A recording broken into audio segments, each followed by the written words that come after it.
I think this one's to me first, right? Number one, I'd get MNsure working.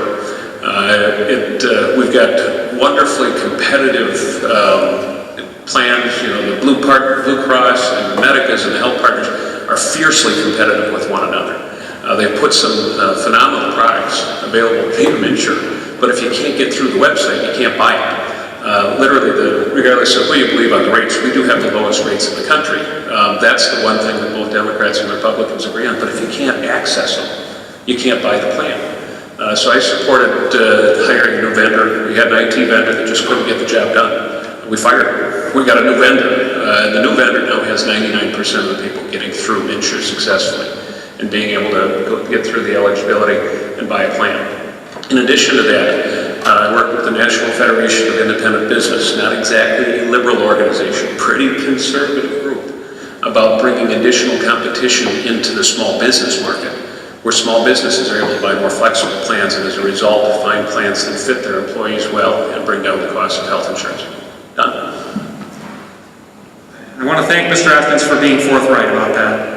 If anyone would know what's broken and what needs fixing in MNsure, it would be him, since he is head of the committee overseeing it, and he was chief author for the bill.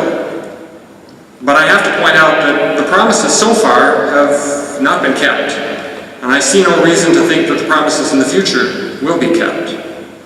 I have a lot more to say on this subject later, but I think it's fair to say that you really should be skeptical when anyone tells you that something like MNsure that ignores reality and ignores economics, jacks up the cost, and then says your costs are going to go down, is actually going to save you money and give you better care. This is a lot like somebody who comes along and breaks your legs and then tries to sell you a wheelchair. This is not good policy. What was the question again? Well, what I do to fix it? Markets.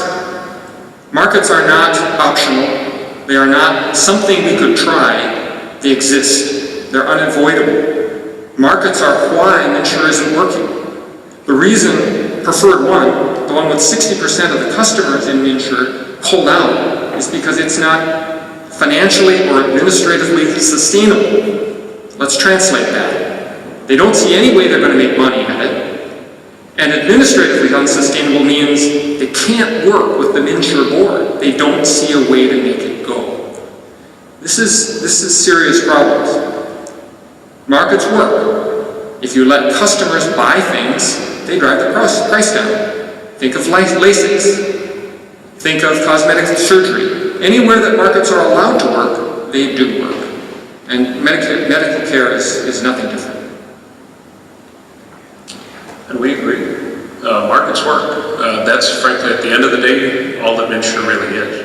We've got 200 and some odd plans that have been filed on MNsure. People can buy any plan that they want to. And what's driving the price downwards is that now it's an apples-to-apples comparison from one plan to the next. You know precisely what you're getting, as opposed to, anybody remember the old days when you go to buy health insurance? As an employer, we had a heck of a time buying health insurance because everybody had an apple and an orange and a pear, and it was hard to compare them, let alone get them to compete against one another. That's the one thing that MNsure has going for it is competition.